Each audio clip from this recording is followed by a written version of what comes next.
Terinkanu hayindano kunyindenga kata khay kartunyana dingresu khakidete kebe waga khili masla waga ritna khadangan alhadinga gagili el Mauritania television ka linki kuna wakhidete ke khatengana ya lumunga sagene le kondi jamdo khairi ke pandémie be ga khili 19 an gondi nambiran gondi khawatu nanti gelli ke pandémie nalli duna jamanun su ikha ida sokhala kita na tugti golnyandingir gabu tere kafu gabe tere gungu gabe kha tere soron qala seme iti soron qa inantahi i kanundi khaganta ida famunanti ke covid 19 la budda nyani har marma ko kesu idana katu birene dome ina katu i gollen dabarni ina hay khadi iga ferunu be dabarni kudo iga katnu hobaka ke balawbe agani covid 19 l'école ke nan sage katta l'école nuku wo wunyini septembre mpana wo wunyini sine ke be waga no gondi sasa ya gani 2019 katta 2020 ina i kompon kana ile terene en même temps khadi ina ile wunyini 2020 ala 2021 mogoro ho gab khitata khada ngani ke masla no gondi aga tengono ko limnu ku galaw kisni mo ko kebe ken sabunda kona wodo sor dantanto bismillah yere el Mauritanie télévision ka ibe khaga ministre nkake be ka sikiti kharanyenga aga représentene ayaga ni maje jaxte waga khili maje jaxte aga no bayinga waga khili jena ba Moussa jaxite wada bismillah ga hindi be khaga ni docteur Youssouf Koita akhaga sikiti kebe khaga ni docteur ngani sahankille ado kebe khaga parent d'élève nous représenter ne ayaga ni Abdou Salam Tanja wada ya sugandi lenki kudo wodina katu fi gebgebe bakame naha kinga tengono ko lumnu ku gallawe qaranga mu gombe kisien gondi khasado waga maslange ke jopana horoli wana element hane hay agani o ministre ke bega sikiti qaran killenga akha daru mi siftin ko ta ga khantande be dabari établissement nu benu ga sikiti qarangen kille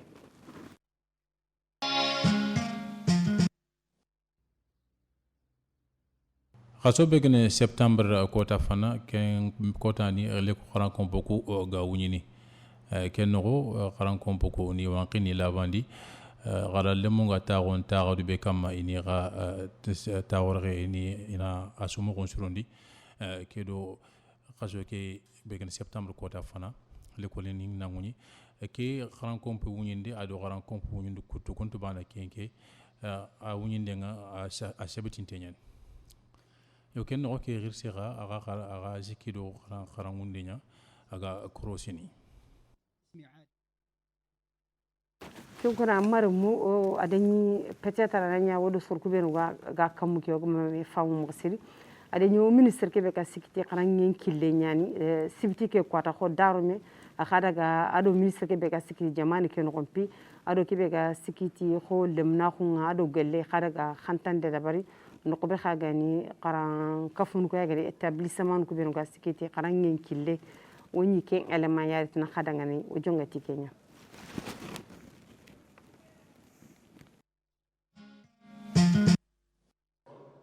yonki qarangundinira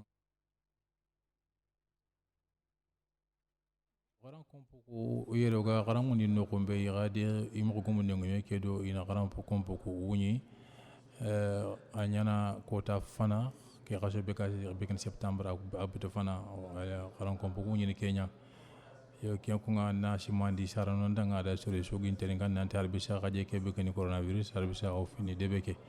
inke qaran kompe ke girse inyana batmaka yo kenkunga qaran kompe ko fay wini o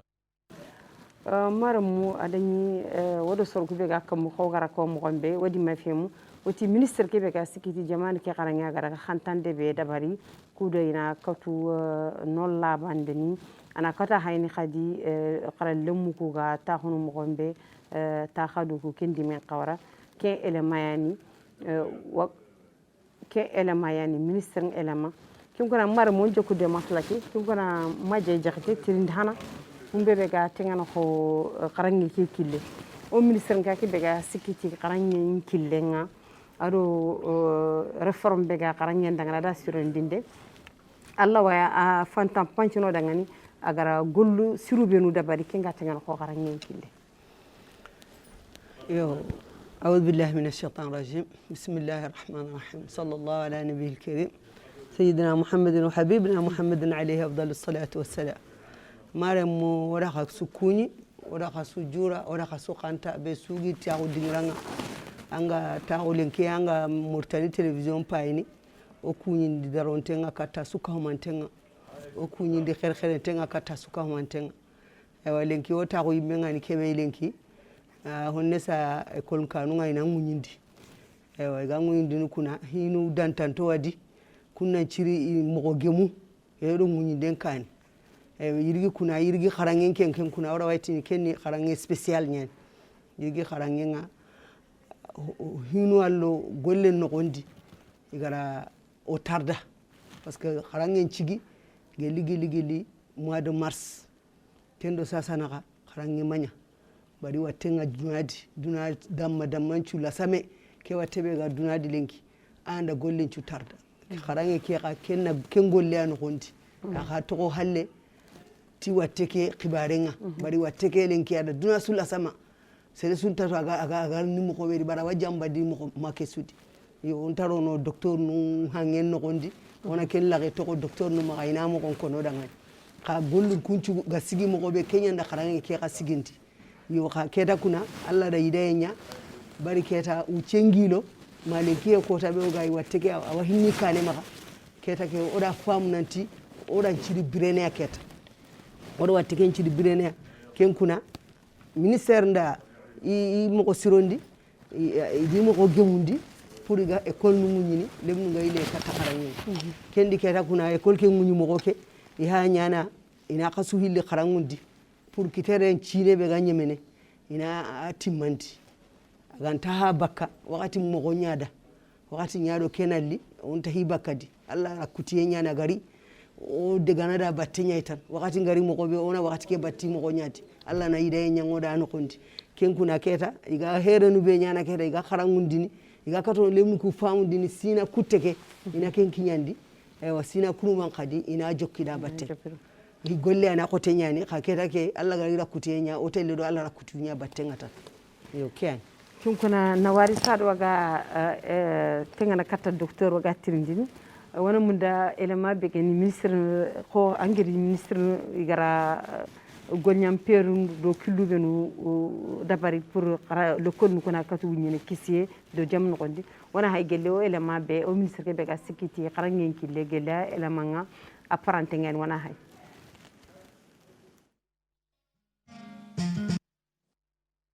سانديغي باسيكي تقرنغا محمد ملعينين والاي ادو سانديغي باسيكي جمانه كينو غون فيني محمد سالم والمرزوق ادو سانديغي باسيكي تي غولندو فنان قاوندو فتامباكي طالب ولسيد احمد اذا قد ترند دبري قران كومبودانتو تورد بكير نوشوت كيدو ليكول نكو يغاوني يمو غومونديني اذا قد نكو بيغندي ايكول طفيله عرفات ادو ليسي بوحديدا غاتوينين ادو ايكول فورماسيون بيغا نوشوت كينقنا kedo ina kharan kompuku wini nga iga mo ngomodin iga fayni iga al halabe yo kenno iga dagdono ide fonnan qawun ko fu gumunyino iga kharan kompuku igi selana igi wankini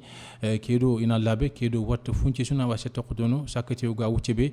ke khadjogon sogo be gani covid 19 ananga se jambay lemnu ko ananga se sanqina kharan kompuku no yo kenno sandigi be ga sigi taranga nga meda anul yi aga di digame ngutu aga na ada bangandi nanti iso mo siri iga de kufon nan qawsu suri igi sigi nanti ina lekol ni kula bandi ni ila ban migi labe wati funci sugano ina kari sakati ko foni be ga baka programme be gani watonuna nanti o jamane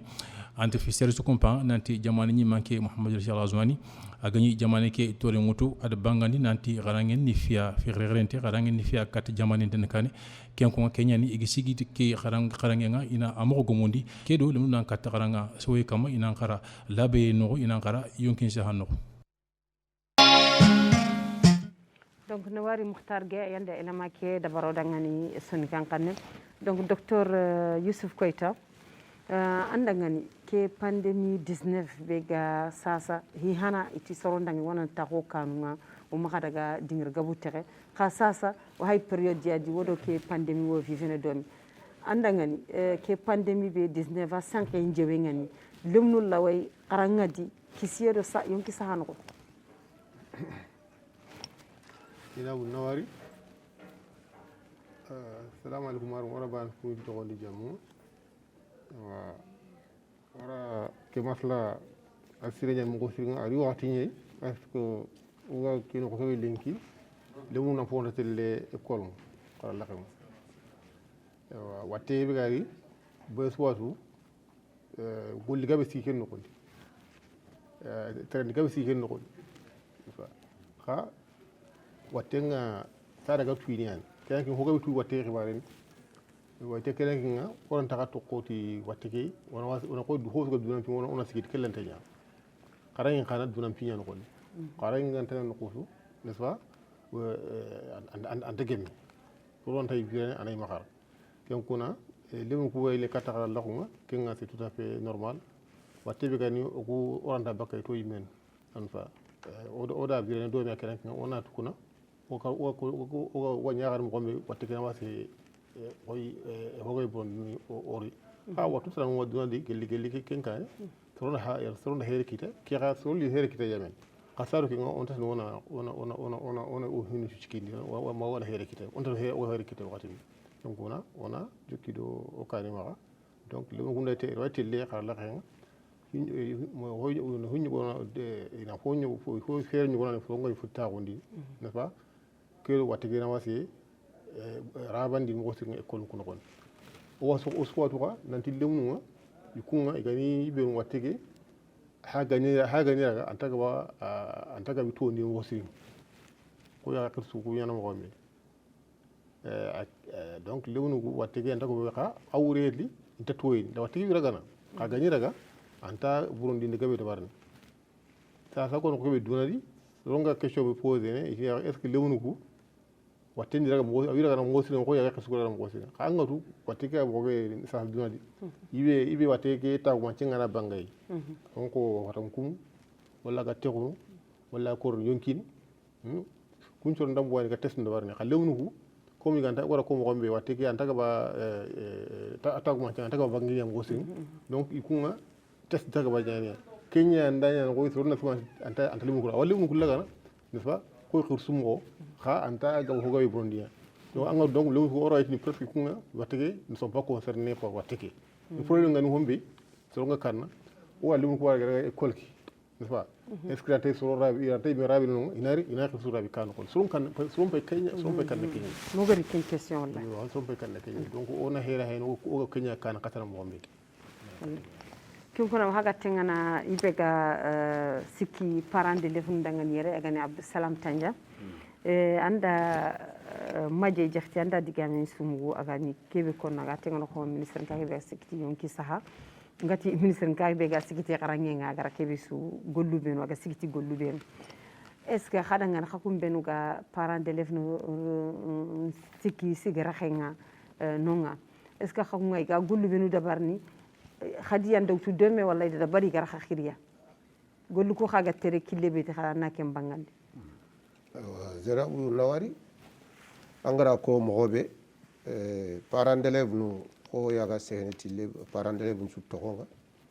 o aki kala ko mogo zera bu gara ko mogobe ministère be ga sigido le mono karangenga iti école ngani kuna ora wari elimake asugiri wa école ko wisella o ka kebe mundum parent d'élève amma ni école nyugo an chelana asuma sal ana école kesu ira su sella iga produit beronai ko ya gara ko mbo yana ana hay wati funci bane ta to kan ko limunu nyang katano ido khara mo ko ewa to ngunyani école ke gabe nyani kana école nyugo da barana wasa yugo da barani parent d'élève nu on ta dugene kenga o dori munyani odi suri munyani agara ko mogobe ministère wara wari elemanu nga giri ina sella nani école ke suga sel anaya nakshot école bane anay école murtani école tuani parce que su tere kasum bane ara ko mogobe geli mars holla kun tere to nyani fo gabe wanu gondi donc ina école ko ni sella hana kunna qura sado bicha fofo dabari o wa keta no gondi ewa parent d'élève kuna ministère ko ida parent d'élève ina khiri idi wa domi idi wa telle domi ewa ken kura hankan kuna golle churani ya maka ina golle ni ya maka ori munyani kuna o wasino en kimbunda hana école ku no nan celle kitiyan kada ka ngai nan dabari lemunu nyani itangande ko te ko docteur ko mo ko lemne ken chuni lemne nyata to ngunyani i warin khara la ko ka ko yidi sararu nyana don sararu ngaron kebe ko yire mundangani bane suwana ko ni re mendangani alle mbenga jiri nyana mo ko be ministère kella te ken dabar o ha sarano o ha para o ha sarano be lemunu nchara wana lemunu nga wani i gotondi sa ganni khagani khara ko nga antaka kundu anna dutanga otati masque lemne na masque londa khote yen ka kiti yanki yenke lemne nga giri école nga gari drogoto anka sarana kana ma ko riti lemne an kitunya est ce que khafum pedde khada me wari khaku parce que khaku nga khana muqata agabe ya représenter ni bani feddu khada me wari khagara hinu bugme ana khaga tinga na kinga wala nkega muqata kebe wala 6e muqata ni elmina parents d'élèves nga o yogunura mewar angatu sasa kenke école privée ngati école nationale ngati kaw ku mukata ke ndo kenke parents d'élèves no ku kunda mewari tikke kenke wa munda keke nan dabar école no ku no nan celle hana i qura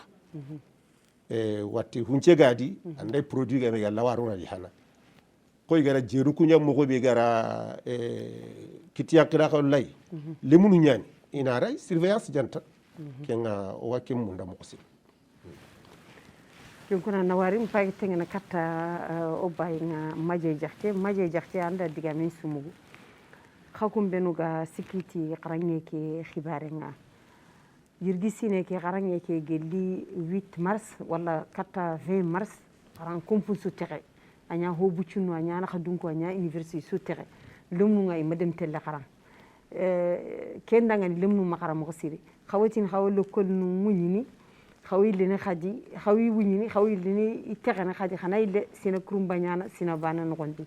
est ce que xawna xakinya raxe xagara lemnu ku sécuriser santé kille yo angatu keta ko ngara joppo mo be tahananku wakati nyaada amo gonnaldi o sago heti sa parents d'élèves nu cago heti médecin nu nyimunu wuti golle kay nanti watteani aga ko aga ritaqwa aywa sahare makitay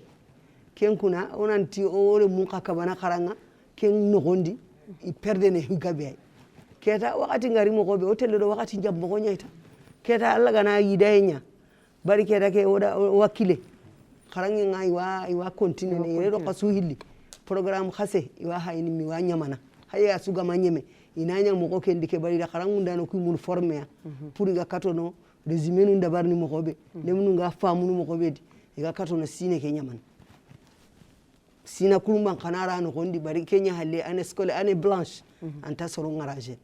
anta sarano ngaraje anta lemnu ngaraje anta ministère ke ime ngaraje parce que hinwani soro ngama taqutai angana nga taquti hobe yani anna kane kata kayma taqutai golle nga alla dara yankando kam makuntu woni battano nyai o watu nanti alla rakuti nyai e kendi ke takuna o birene da battenya gelli wakati ke be kolnu ku watexe ida hakken kanya ida groupe whatsapp nun créer lemnu ku gay kharanga lemne sugadi ina lo groupe ministre ka ke da ken dabari ministère ke da ken dabari wakati yogori moko siri ana karanga andi ndasum ha iga karanga andi wala iga karanga whatsapp groupe whatsapp ni ngani gar créer lemnu ku di inviter idaro ina londi ina integrer groupe ndi anna haymanga suivene di batten wakati ri ari khoto bari raison khibare nda ado crédit khibaru ida famu tan nanti o jamane so ronga sembira lo nyaan ewa iri hoye londi émission nu londi télé ndo radio ngakadi iga kharangundi para télé radio télé diffusé iga na kharangundi kendi keta be suga dike angani ke be ga family an ngar nyangara kharangu be dabari an ngar continuer da an kharange mbatten o atu konto e ngadi kha wakati ndaga diketa alay sago ona daga do wakati bokon idi hakkenya mo sire ida kenda bari wucce te radio nga diffuser ne télé nga bagadi lemnu nga siven khamma je defte sasa lemnu ku sasa élément o ma khadu ga katakane mo gora bugandi élément ken gondi khoyri convocation tout pour ga bakndo brevenu do ibenu ga rentrée collège première année anda ngani lemnu ku sasa ina examen ke da bari kan niveau ina da barni gar khas hanu ku be gara walla gara khasu la groupe be gara garange ki nyana kam mo kendi yebo anga tu keda ke kharangi nga anta ministère mbane mak ana ministère ndo remu chara no chwa mak aga nay ministère nga adi gollu ndabari asembe nga khempe no ko sarano ka inire musivene normalement gele kharangi ke asigido sasana a jare lenki sarana su anyi mena lemme ke sive anna kharangu ndana ngutu parce que ministère photo heti wa tenyali on tahi bakadi anna lemmenga anna kidi kharangunda na ana kharangundi malgré que sorongati ni on maka kinyeme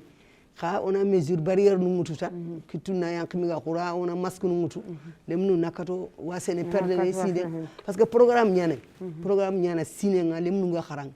e programme ke kuna keta alla gara nya kinyera ke kebe ina examen ku dabar ni sako kenya kamata igara kebe khara ina kenya tirndini interno hokrumba ke liti igalanta hokrumba iga makara ku khasa kebe khara inta kenke liti sasa wa haga ndesimo haga elema kebe gelagana nya parentenga elema deuxième élément wana hay akenka ganyana elema bidi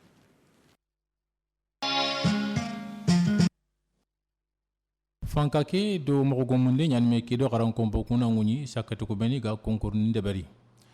genkunga ko beni ga concours ni debari ni anqawa inandaga kayti bagandi aga ko nanti ikinye concours lire inandaga ina kayti ngoto ke do concours ko tayna ken kayti ina kata concours ke debarni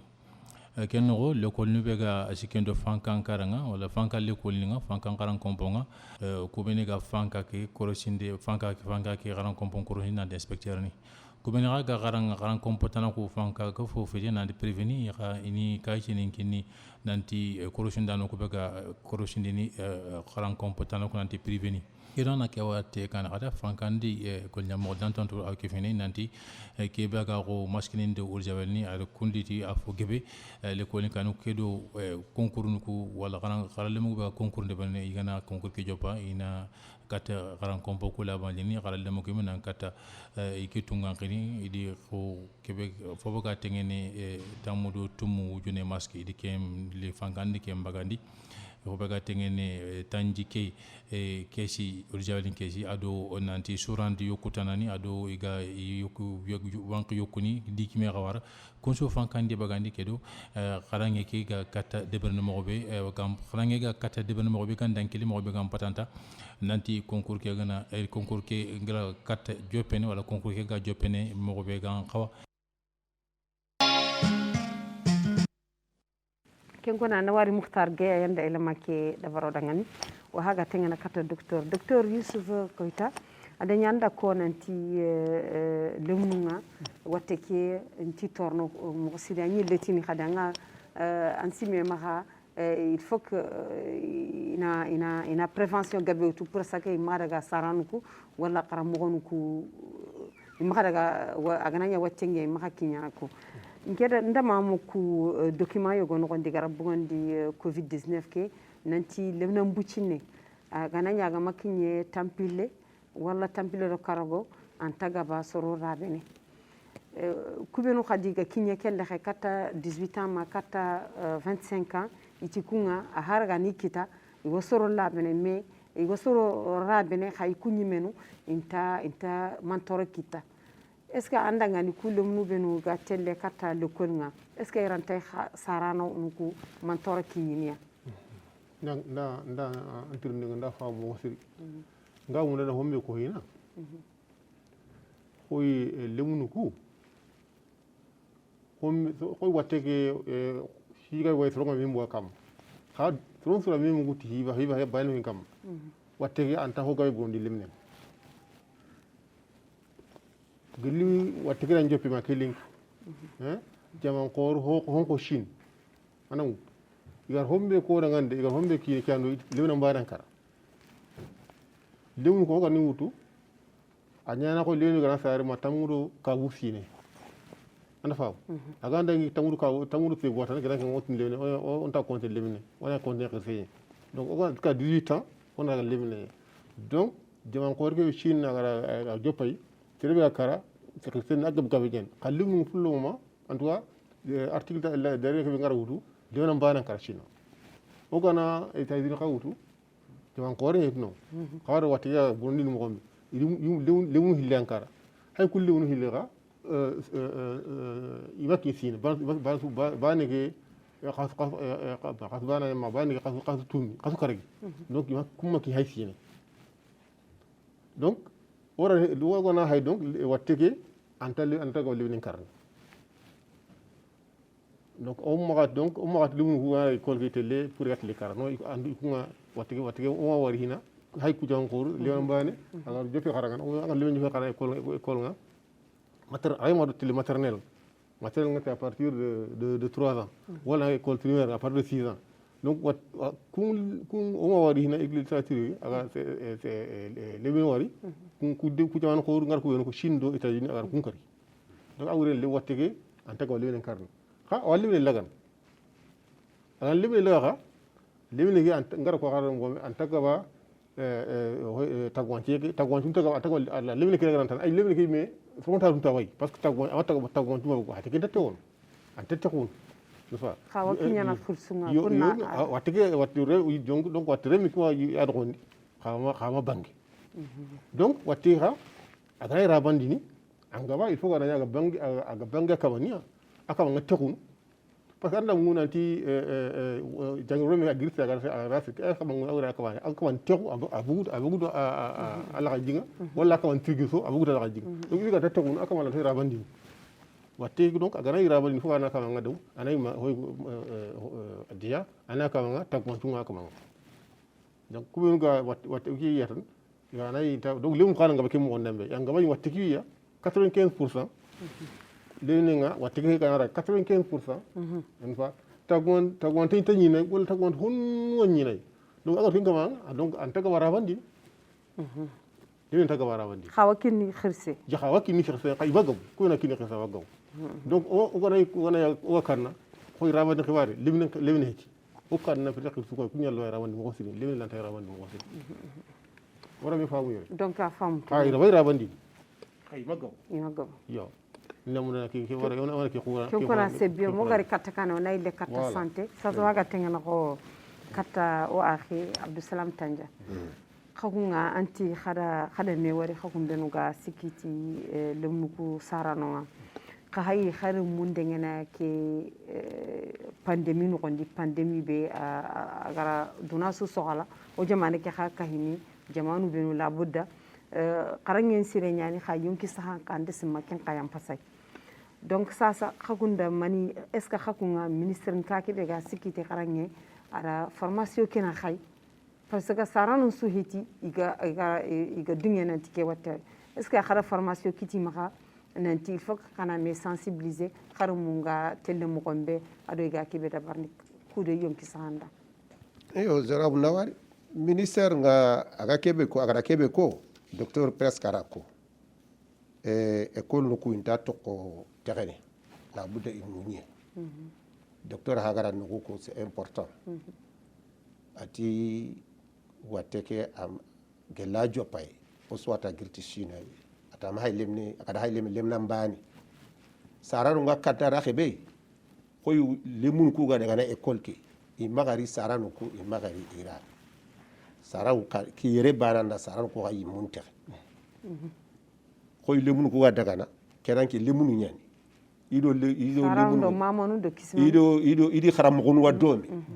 ido lemnon taran wa domi i wa daga na ko be kilunga keranki lemun go gandi sasa watu ho yake jopay lemun ku isa unto nyani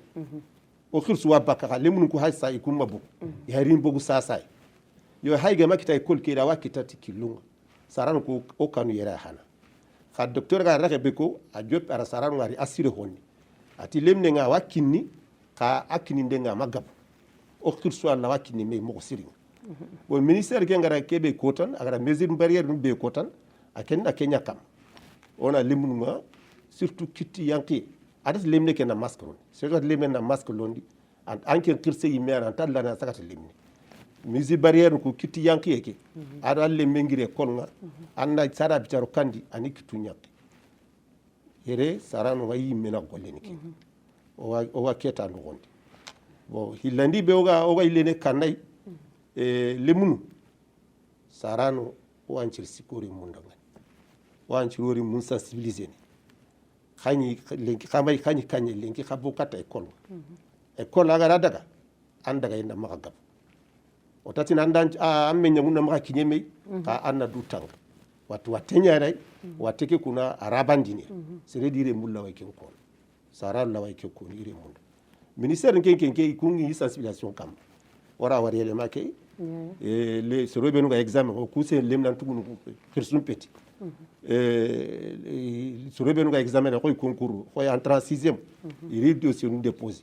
e wa kenyanta kata kya kona kata wallahi sasa wada digane fam sasa moga tenga kata ngambay maje jaxte xawunda wana element pay ko nga dem xarange kebe kon non ci xamisrin de joppa whatsapp ndi wada ga le kon katam xa xanta kun ka xana mugata ni ma basinte wana ke pay ke element gondi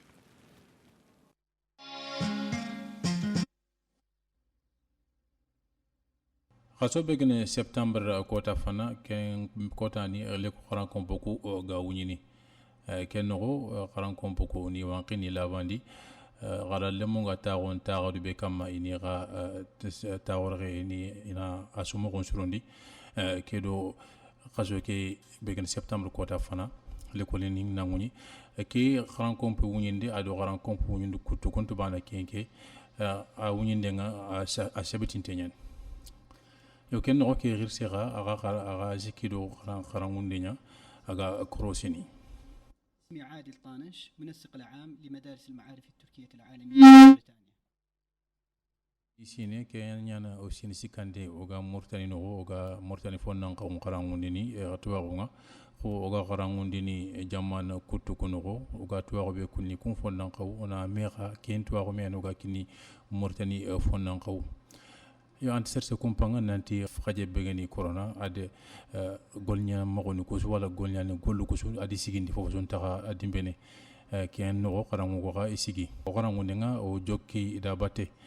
o ke begeni qarango ndi latoye nanti enseignement à distance o de ken joppa o de joppa ko begeni mars tampile to adama jigi bachili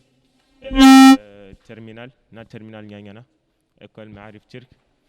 bon gelli ogara cours ko reprene école ni da mesure no nya kinoya mesure no gi suivene quoi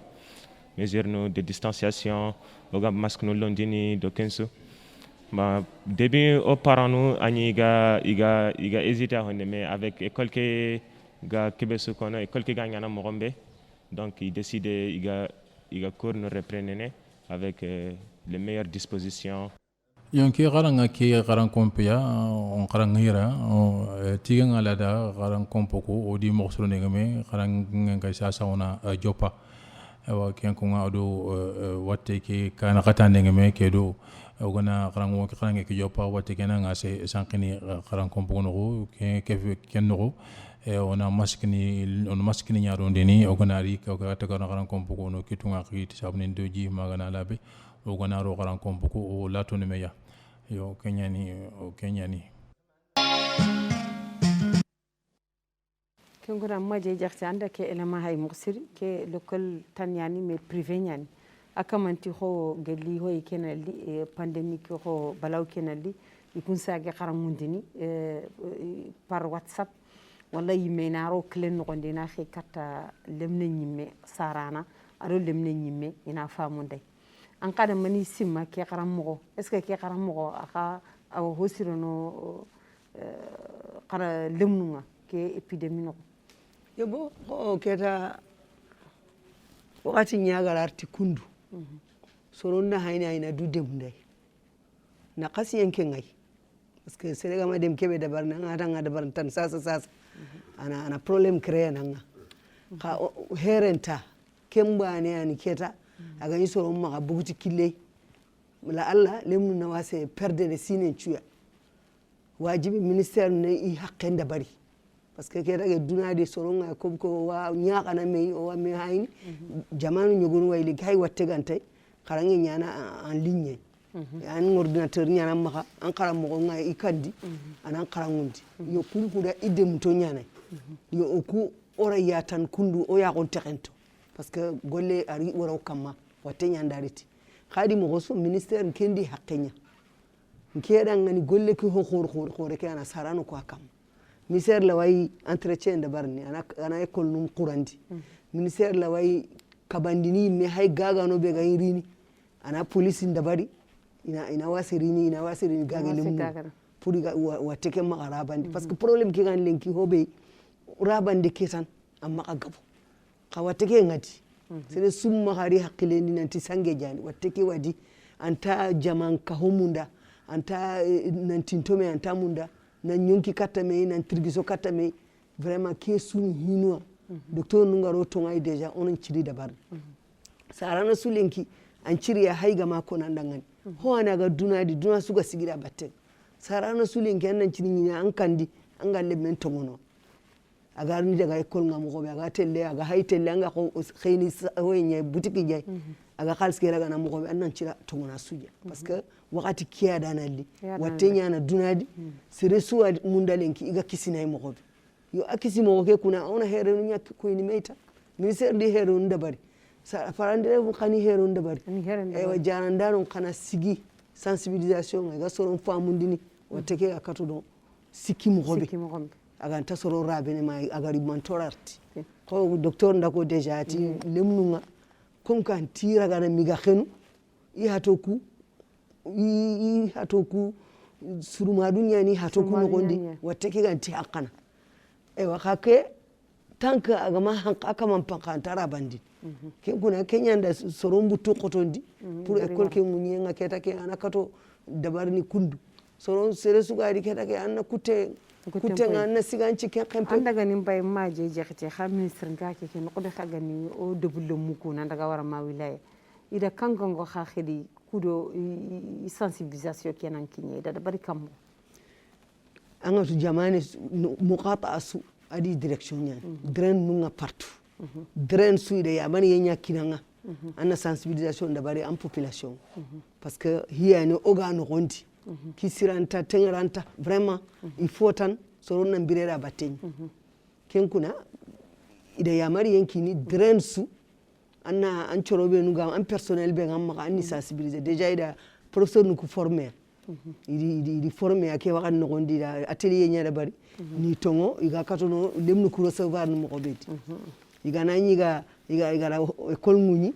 lemnu nga jopperini kirsunqa ina cigi haylenki parent d'élève du kala mo ko kuy mun nan ciri sikki parent d'élève mun place ni parce que yaro lemnu kuna do kesu tongiya nanti lemne suganari anna korosi abillaro aneki tunya anda ngani kota hanake ko 1er septembre est ce que wakarange ki jopana kota est ce que paranto nyan khamisrin kay a joppena ida ko hanakende hananake date kekende aragan tenyani nanti le 1er septembre ko mane halle antan nanti école nu ko nguni ewa inda nguni keta sonon na mede mana tan keta heren tay oda birene aketa ewa ministère nga keta ke nan ciri hinu tanon dabarni yimme khanda simirindo année scolaire ke no nya batten parce que golle li waro soron kama tinani matani angaru gera herenta o birene da yata on parante herno kusukita sa khirina au fur et à mesure o wagoto nada parce que hay médecine ke melenki hay goto nada telle watte ani watti kurumba nyana ga dunati yo kenya kin kuna docteur Youssouf Koita o haga tingana katanga da konanti ministère nu ku di gollen dabari hay no qusum qata suudi nyamel ndikin anyi mo watu nanti lumnunga yanta khunu dome khwanda ko nanti lemna mbucunu kun tagaba rabandene kha lemu en général anda ko nanti tamdo segu keta ma kenga kun ina kun qilli kunni additinu nya kun qayenga bo o jamane ndi yanga banyana iga collège nu kudo disenu ko anda ngani kampere nu ina sirada barni kudo iga katunu kisni watteke kampere nu kidum peru be gima kay gal wada barni ikharange kunu gondi très bien noari watteke lewnu kudo woro il faut ko wala lewnu ku takandiya ko sinan khibarek lewnu be ga dangi tamu sine gatina tuwabu gatina adolescent lewnu be ga kemur donc lewnu be ga sino kare ngure ila hay watte ga na hay burundi am ga burundi lewnu be ga sino kare ngure n'est-ce pas kuben ga sino kare kam antaka ba hay bayan donc kuben ga tele l'école antaka ba hay bayan wana ko de ben ko akul lenike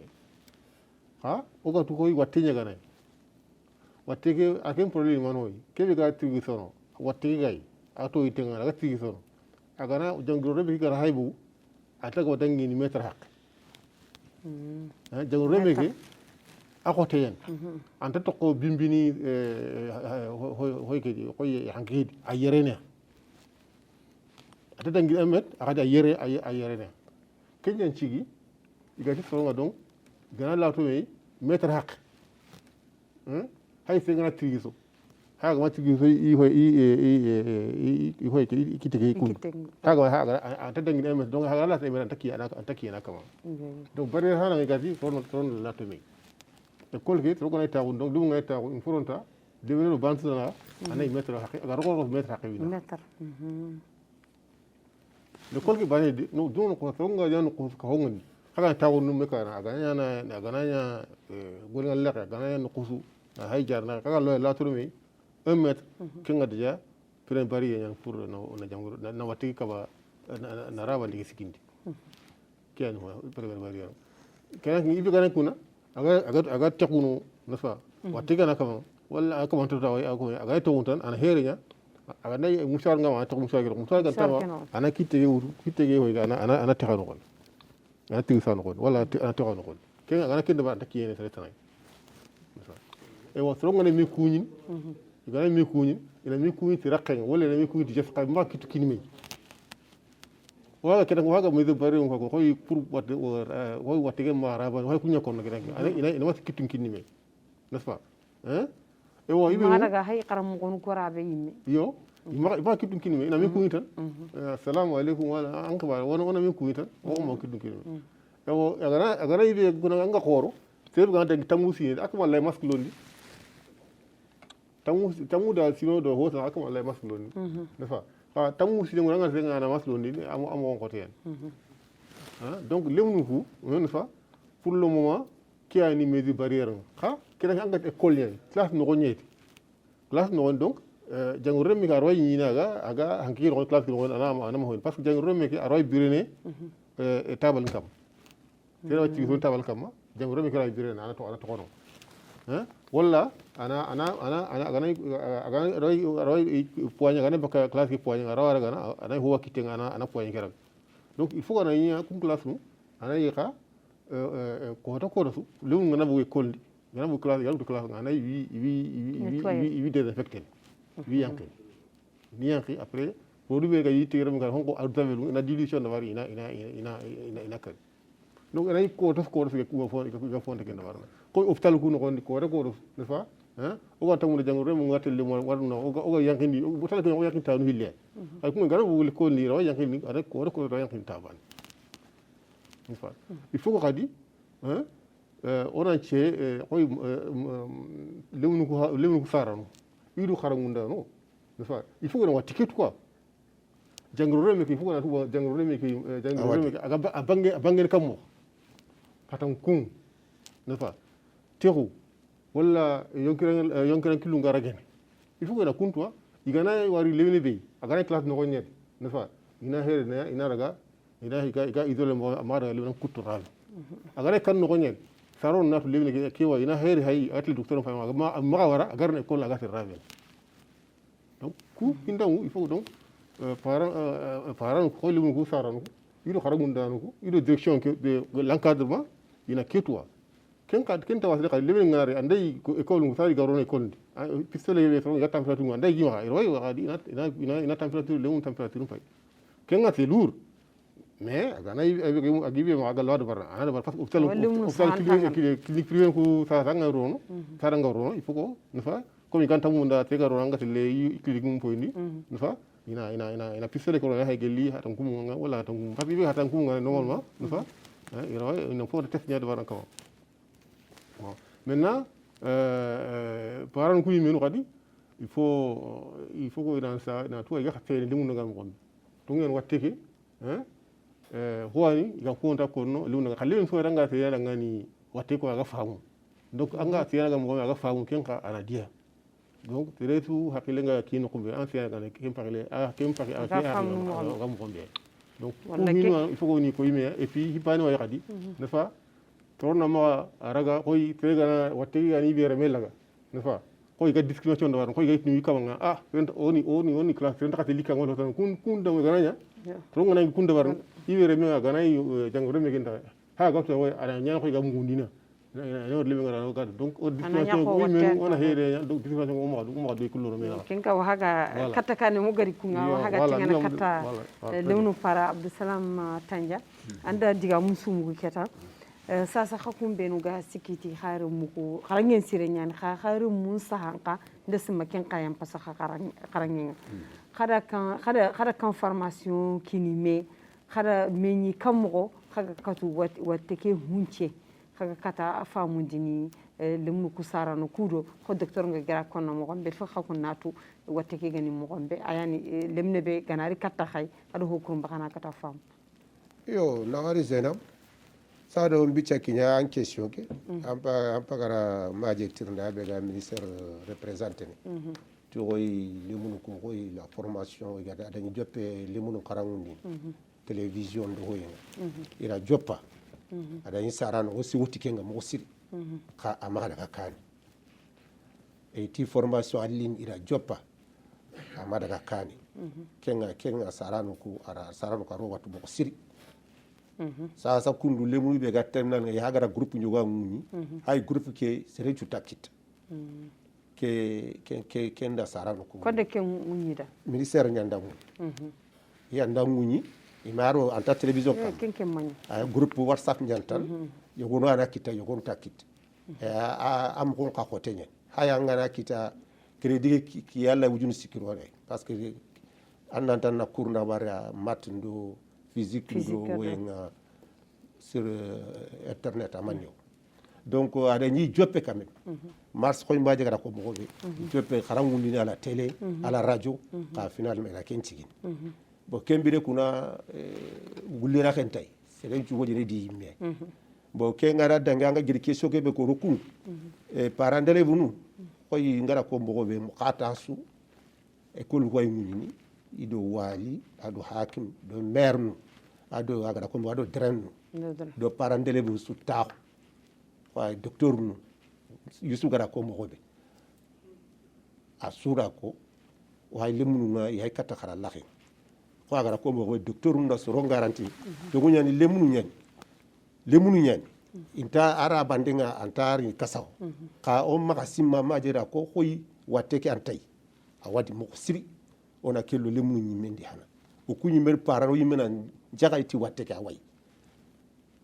nanti wateke way ado yusuba raxe ko tato école privée no ado nado école publique ni a ken kharangu ndana ni tancege limniga classe di kun katoro alt katoro metra ro kun na kam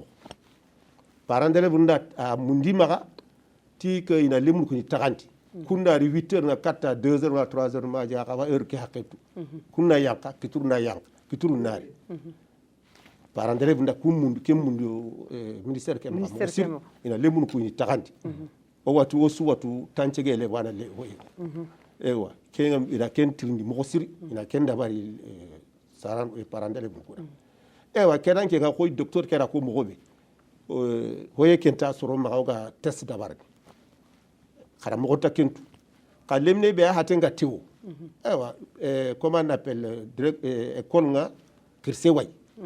kirse ke sarana lemne suga no nga asara nga adresse nga gamaka ananda khiliyata ara lemme ngutu Allah parents d'élèves kellante ida parents d'élèves geli garan ke gama lemne ke gama adresse kita parents d'élèves suga no nga a numéro ngi maka ina bane ke anari lemne ke anara ala halan trinti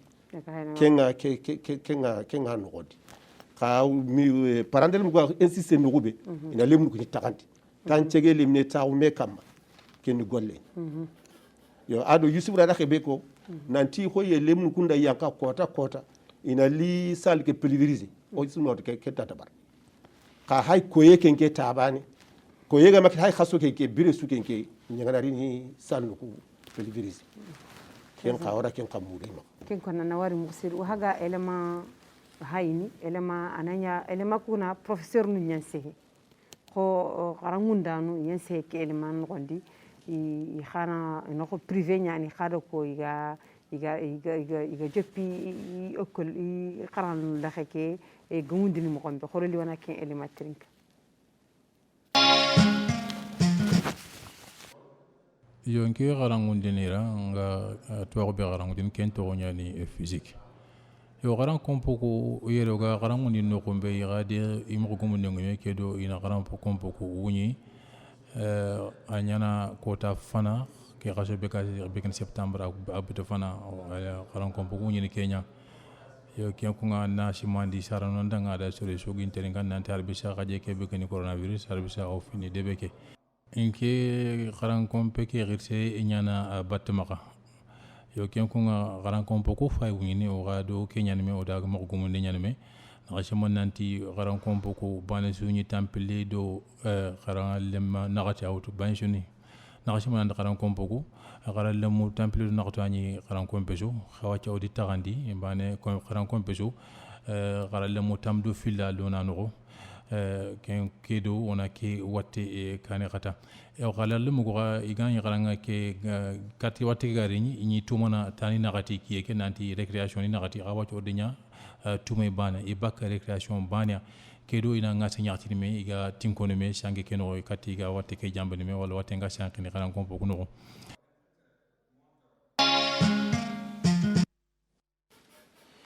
kem kuna maje jaxte anda diga musu terinka anda element pay xamini serinka ki bega sikiti xaran nen kille ko ngara element ke hay des manda su fam kebe suga koni element ke no da xamini serinka ada mani da baradi yo ministre kar nga ngatu ko keta golle ngari da xebe keta alay sago sacrifice da barni hinu nyogonu ku igama dabari watte keta lan chanqidia oji kengadi de inciri lemnu ku tagandini mogodi iga katono iga wasene bippi me kam mogobe kon kisma wala ko mogobe tan cege lemne class bani nanti kunna lato me akote nyana ka keta bari watte nyana di an ciri nyana anda simatan kenga onta wasene kenda barni foko soronna maga saku me kama kera docteur ngara rassurance be kinoy kenya anta lebne lakana walla gana hara ganta a toron peut-être lemnu ku kibare ngara way to kimu godi ka ho ga kata college je ke segene kam ma université nga ken hari lemnu ku munu ida ko ni da deja nanti ganari ni takandina classe nuku inta dume ne sugaro no classe banen no kondi ko wakati hanam mo golle kenta sere yimme maka wakati kenda tridi foko ona daga ro wakati nyammo ko nye lemnu nga nyime kam wakati be kembire ona khairi nyati lenki watengari alay sago kenga manya tan ana problem nu nyarti jamane ke me todun to intamunda wateke asankini jamane ke sirin ko jamane kutuku mo ko ngaba soron qaranga do meay soron nga ina hinu famu do meya batten wateke akina rake be linga soron to de ke ga sikiti qarangen kille ko parents d'élèves nu ngara kebe murama khada kenda bar ko na hubugul lemuku iga me kam ma classe banen gondi est ce que ho da bar kin gol parents d'élèves nu ngama hay ken trindi kenyana bari kenga manya tagebe andai kol tugun nuku kenga tanyana ko galla way kunto qimo gondi bari watte kenti torono sur siri kol khoro kun ala sako ina kenda bar kenya hale golle nga bodiki tundia parce que kera ke usuna khairi ke amund ona yonki jahanya mundu angana yonki jahamundu kuna gara kebe tirndi anna kenya da bar yonki jahage gara kebe tirndi wajibi anna da bar s'il le faut même andai kharam mo ko ga hokkapi i haqqenga ina da barniya bari kenya hale kharangu nderan tanyana kundu angara gara anga tanga kharanga anda yonki jahanya kit yo ndasi matan kun kibaru kunku ni ciri regle ne deja yo kenya harsa maje jechte parents d'élèves nu ko hawo hodi la sama honne parce que ministre nkake be ka sikiti qaranya da no qaran dingara wuni kubinu ga concours nu dabar kho bakunu de brevet nu ananya kona lemna dantanto yam bénéficier ne kutunta bénéficier xana ken qaranga kammo ken ta ken cedo andai ho groupe gano tan spécial ken anda simara anani ken ni privé nyaitan soro ngara memugu nda himmugu tan kaw ma saidan kita nanti ko anay yimme ministère ke anda nguni ken ni privé nu nyagal anay soro be tan moyenu ngida moyenu ngi maka parce que awani maga tugene ina iga kenda barni iga mede manata yo kendi keda kuna keda hokontonte ñanta no gadi parce que watte ke anda ke cabab o ministère ma dabari parent d'élève num ma dabari watte ñalli agara hinuditi kundu keda ke alay sago na daga wakati mo kin kuna docteur ko andiga musu woda famille gab kitan diga mun gondi khanda ngani wolo kurum paykeni iraqu ma wunyini mardim kota lumnu nga karanga ki sine yageni 2019 2020 waylina khade sine tan jopana 2020 ma 2021 anda ngani ke watte kunde begeni pandémie agara duna su soxla anda ngani de konu gona ga wuni ko korosu ga point de presse tabarni anda ngani ho wakafini khutuku wattenga wala ho wakafini watteki yo anga tu anga question pose nga ona hokana kata nafa kenya lo siki akavana ri agawo ora ni antarin ora kavana ora kana ora kavana kavu ora ke ko lenki nafa c'est pour ogano kino ko weli ogoti ora tayana tagun anay watiga no ko tawli mutakata kala tayana to lu fa lu hunda khara makenye watiga unta daga telle ko tan ha unta munda watiga ogara fere ko mutu mo watiga agama kato rono de jama ke di mo hosi unta munda kol ke munyenga agarni ake murundin wa kenya kana katelle ko unta munda kol ke munyenga aga ile nga watiga ga aga ile nga gaba ni honga seben makenye o fa ni gol plan donc kenyan ci wa ko ko no lengi mesure wa ko lengi kum mesure no pour ta wuti pour kenga kabana nya alla ne ko wala ko xal lemunu ko yiku ngari angaro kolki angana 1 metro 20 banna ado ko ngar limu tami mutu lengi angaro ke ko wen gon angara metro tami bansa ada ngar ko futami mutu angaro ko wen gon angara fa lemunu gu yiku ngai ta watende ba ko ko watte ba donc oraytini yiro yinga kolke anta fik watte gabana mo si khay watte li mama no kisma ke tan ga fonta tout n'est-ce pas hein wala prévention da wat prévention ke mono école ni haqqenda bat na limun la to ndimi n'est-ce pas limun ngari anday gal laway kitinyan khini n'est-ce pas tay digaro igayle kati ikam ana donc watti ko igana watti gana ho gana kati ho ana to ko ko ni kitina tay kat le ko nafa karam ngai limu ngana ri nafa ina heri ini kitina ina heri nya limu yi fa watti ya fa ni mo gombe nafa le sunta fa aku ga fa nafa ina heri nya ga fa mo gombe pour ya khana sa donc ogana kumpre mo ogana kum mesure mutu watti ge mo am fonta gaf gaban ngeti mo donc on fonta ti lolu mutati le ko musa watti ko onta dagi wiya garo ana kalli mi yaga wala ken ko onta tu donc fu limu kungo kay o ma yiya wayni ngi pote ke danti watti ngai inta la no on limu ngara inda khara limu ngari da kan kala kinya sima kala kinga ogana o fere ngutu fere ngono ga koronta ba ndu kan ngon nafa limu nga pati nga tew wala ga tew nafa angi ki sarane nafa herinya anna killi anna yuzul wala anna gurun anna masle anna docteur fil docteur fulani kelle na kiwai docteur na lemni ki bo hay ngo herinya dafa bello dafa ana question ni pose est ce que lemni ki ana kam pour gatlo est ce que watti gana wala kan hay wahi test na barkin no ay test gay lemni ki aw saron ko confiné tan ko yey do ko watti gana wato wala kum bi zurmutu ko fo ndaka fi kay et puis buga igata bar xasu wen nogon ñana xarangi ñay parce que sasa joan ko nga jefe xarangu ni fa yey xaranti keñay est ce wala ku wen do war linki fa ifi ko te ho ka wala ko ka il faut qu'on a d'abord wala to gelli o wala d'abord ko xalli aw c'est efficace wala c'est pas efficace parce que ce qui ne va pas on a il rectifier ko ro taw on to ba hay ba da kelen tay ñam anta gate kun kuna na wari mo wi la katan katakane kun kuna Abdussalam Tanja sa sampai anke litaku ke taxe anga lemunu sarano nya présente ne yere ke plateau sa digabe be gamma anga wala kata ministre ka ke be ga sikiti qarangin kille ado ke be ga sikiti yonki sa parce que ku khibaru hiddi idiya eniya na khado parent de lefu anke kan kat mani diga mu kedi anga konna lenki anga tengani katia ku rahu hiddi yo jarab nawari oga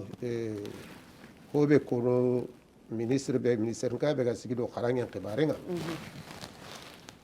wori munga i jokkinto niyay ko gara ko mo hobe le munu nga khara la woni tagandu sikki le munu be ga école primaire ni ga kiyene entrant en 6e ko docteur ko mo hobe ku wateke am an toranta ni tor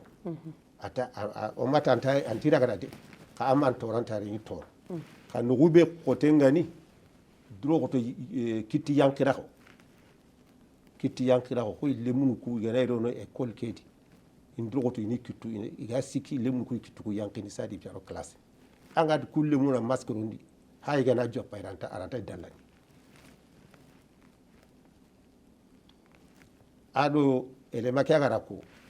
wakati be gatu mana ina i hoyndini ke ngakate ikatu no rono men gondi ke ngakate wode ndai classe ke to gunyani on masse école privée nu kamade parce que gara ke be kwati 24 inanya 12 mais école privée nu o masse ko o c'est une école publique nyaka ko gara ko mo tanchege limne ana hoyen no gondi classe no gondi e gara classe ke ngi rantay kinyene me mo be ko igana bugu tuma hakati ko igate récréation donc kenga kati la budda une surveillance ko inani sikano ngai agila ko ni wolle ganta lat wolle ganta dalana sella ke mo bo hilandi kubenu ga collège nya kerankin ku obligatoirement honde de ngadi masque nanda wodi khoro kun khoro ketankin kun ara ina way tagandini anay element anay kunda daga suba kuna yi tagandini mo be yana ministère yana ko ma jegara ko mo be ga hokka pa ko wakati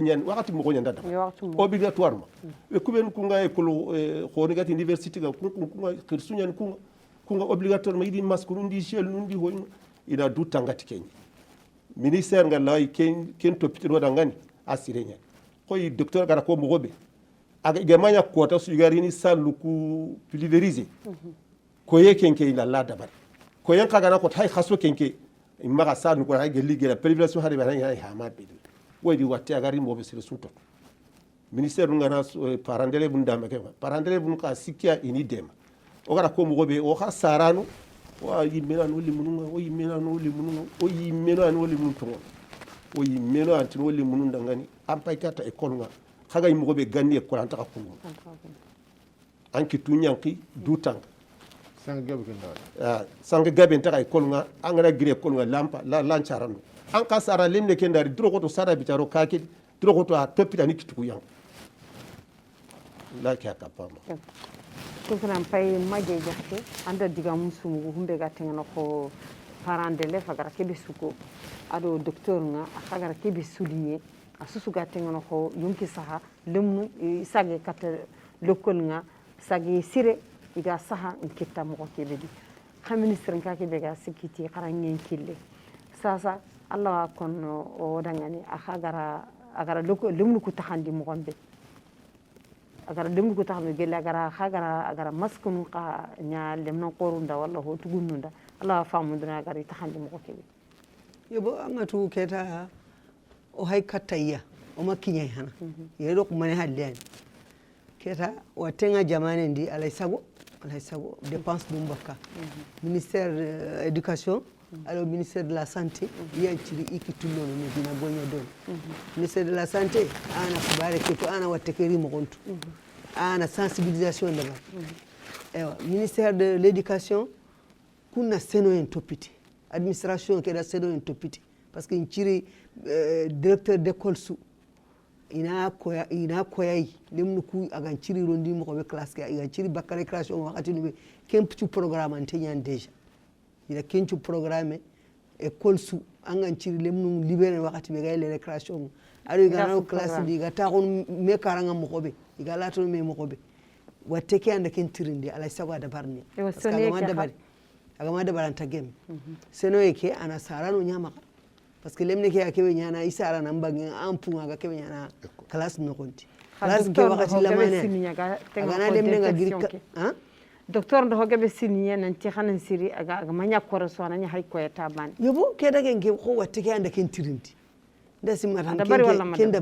ken da barniya lay sago parce que déjà kada wari élément ke ara koy mo yay classe une pulvérisée ni hay wanqidi ngis mara ko tanan ko ti susiniya maganya nakshot bani an ciri nyana partout ay wilayat mu kusudo keta kenta ministère bani mak kenna soa kam keta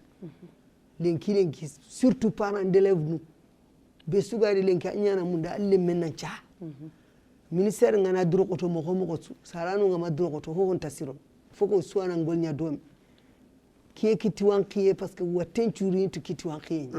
docteur ndaken ko dalla gelli ke watte bane ga heti ti watten cu susu dunadi ida korose arido kite meheni ken kuna kiti wankiye nyana sukana ken e kutten ke take soronde mayata parce que watelli ke take hay o kanun no gondi hay école kanun hay ken jerenu hay partout o ku ngatu lenki no kuncuani lenki seren cuga joti lenki asuga hammi katake école ngunyen parents d'élèves nundo ministère da su commenta su sigia iga munda iga gollu ku sirondi mo ko bedi la Allah ma watte kena wase sanki anda ngani xam ministre ngay baga sikite qaranye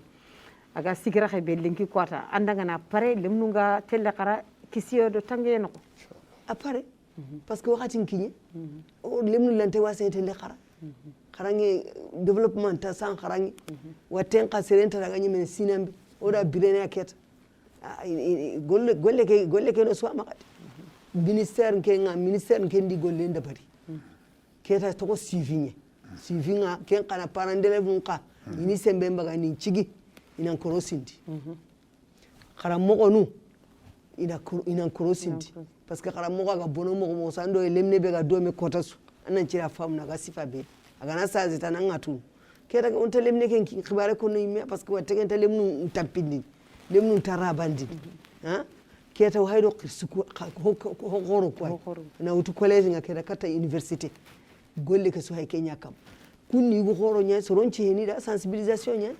e wa lenki hay keni lenki gelli presque hay sine bakka watte ke adunati c'est sun tashin lenki imamu kebe ga koddi nanti ono mo hotu mesure nu be ga les mesures barrières aswatu ona kitu nyanki régulièrement ona lato me na ngase jaman na ngase menyi ni kesu wa kondi kotasu agana soron torunga koto ewa keni hotana ha si hayto ko lenki aga sere su kumpanga nanti ke watte kinyara kay o sutu mo gotu kinkuna o yo am pakito taran ku angaren tirndi nda koy ministère be ga sigudo ya xadangu den xibare yoyo igan ciri gara mogo igan ciri mogo be dabarni oga kisinige do docteur nun ka oga ministère de la santé ka koy maje gara ko mogo be ikunda mesure bare ira ko koy maje gara ko mogo be kiti yanki masque adu olla tomi ministère kunkunda kenko ira ko mogo makesu hayira kono dangani ti koy aga docteur gira ha kona dangani ti ko limna mbucunuku tongu intatina antira kana kha amantora magab donc kesu ministère de la santé ki kunkundi ise kontu dabari manin to ko kerankenga o kha khirsu ibe gati ni ida kendi ka giro yimendi ke watentati sere makake ko watteke awadi mo ko sire su wad Allah ta kinya ya walla Allah ta aya khanjiro ya kha watteke awadi donc gara mesure ko ben ko inde wunyani anki tunya ki amma skulundi o maka dalla me kamba ona to nyugu me kamba ona me awatu ndinta ministère ken di wax yu hakkan ci dabat surtout lemnu ngana bugo récréation yu walla surtout tuma wakati ke ora bulu ministère ma directeur ma maka dallas tuma wakati ke nke lebun ku ina meki take ngakati ken ngakati vraiment anya en temps court pour regarder kana joxe atan ina yili sagana classe ina say katika isarana tunguna docteur ko ke maslange wadanya na mbire do covid na mbire do ki pandémie be iga khili covid 19 na bire day birembe o fannan ko ya ga no lumnu ga sagane katta qarange ga qarange joppana iga qarange laqente xane iga ille qarange tan joppana mani diga men na maxa kenga yonki saha kinni o saranu aga yonki saha kinni o fannan kay ku binu ga tele lokot mani diga lagare na maxa ngala tenga ni katta ka fo bisu nawari je ngombe ko no majey o wati watte gentade wun laga a wi daga ha amantoram magbi kam kunye limu gira ha amantoram magbi ora ke la ke fam mashallah awure ta in takku ko surra bene ke bi ga soron kam ni lenki parandire para koy abdul ga ko mo be ke wara soron kam ni lenki est limu ko ngora école nga yido watte gentade katakku suka kan no kon kan di kam kursuga ona tu watte kursuga watinta kirsin sura gana ana kirsebe ya gara anga tu kirsebe watita na ga yija on ko ta betu o ku if watte be ka trega ga feblandin wala yibi ga yitungu to hon ko immunodépresseur wala anti-inflammatoire ko ku wen ga teren su ga ga feblandi watte ke ana ga ku kursuga da ku so ndo na ga ko se da kunya kar kunya tam kutu aga ni daga isa na ta parce que ay problème ci alpha donc ku so ngar ko kun qui sont déjà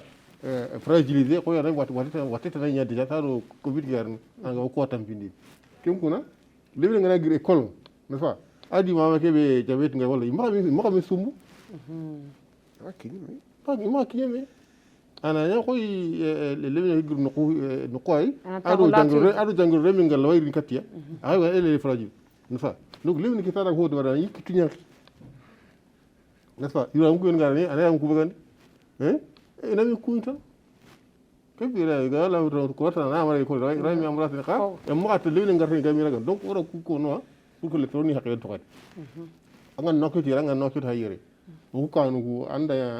anka ngana lu nyanta ka o kar do no gondi tron idi il faut ka fi do me donc il faut kana kim faamu nan tin fa lewi ku surtout yu karo lewi nganari ta diga ho ga kitu nyank agana yi rengal lawai ga angal lawai lawa wollo anka ngal lakhe wala anna bidon mutu anna rowine lay alsa anna tawo lewi ngar tara ga rura yikitu nyak c'est très important lewi ku na ke ina il faut ga ken faawo parce que lewi ngar ga école ga ga 6 ans ra ken faawo kitan ka ra ken faawo ma xeyet e wa école ku min rondi fa lewi soronga nga min ko ken toilette ko ay adu min raxu donc toilette ku faut faire attention là-bas ay non la ban yo il faut qu'on ait donc quand on toilette nous y balene très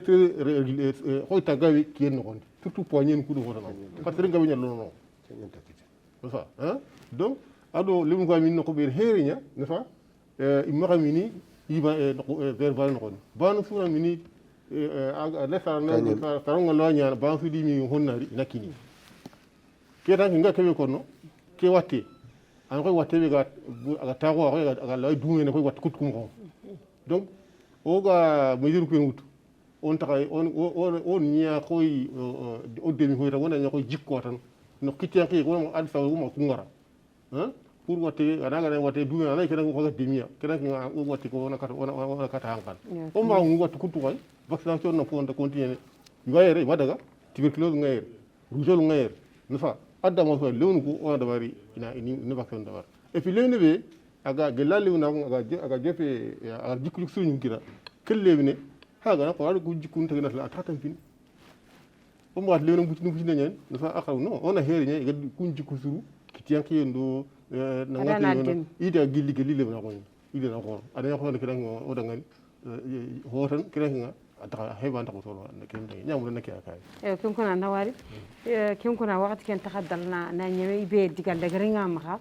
aga lawati ngandani katta kafonga ku qaran kompo sa wuni yandangani diga be gam maxa salama ngala wala yo diga be gim maxa tan ana ko yusuf gara su kwatan o ga hobe ko tan on duro to ore mo may wada kana e kon agara ko mo gobe lem serious tara su anan duro to annan min hokina lem adanda anna ko ana ngani ti an min hoke be ngara kina ko bido be ngara kina maka lem tan roxay ambane na minam bidon kendi wala kusene lem nan tugun ko kibari yam ko très important agara ko mo gobe lemne ngana giri école nga ona ani kitu ñank saran nan cigi ani kitu ñank maka harati kenga o katolo ke akono tan o xa khirsu on duro goto on magaru lemu no nanti watteke antay kenya buren ona tu watteke awadi allah ta kinyoy xa awadi mo siri o ora takasi sasa noakshot ke nati noakshot ke ngi ganni seron kana kana sasa ke anta mas anda gara sakanu anta mas wala sere ko watte leti duwa seron chage me kunyin o sage me suwat ken kuna ona tu watteke awadi ona dutanga kin kuna maje jarte anga diga be konna nga wala katta ka fongo keda ke ntora nawari gollen kinye mayere alhamdulillah rabbil alamin aginu kodi nawari bana suga de andan ci bawliti be suga ke emission terin kalenki mangara famu yekita anda anga nyangara famu ho ka ham famu anga nyangara ke famu anda honne famu keta ada drogoto nyatirndi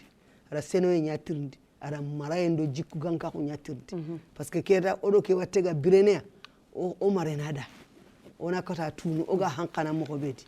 keta hube nuga ko ni docteur nungari ko ona kunda bari parce que golle ke suna docteur nu nyama wadi watte nyani itada watteya watten ka jara ndani docteur nu ken kuna ministère o parents d'élèves nu docteur nu ka ina demandi ina cigi siken cu kempenga ina digame kullen ko soronda ngani parce que yogonu wa yogonu maka haysananti watte ken tadi ha watte ke wadi yona Allah nyaga na aina kisero tanganya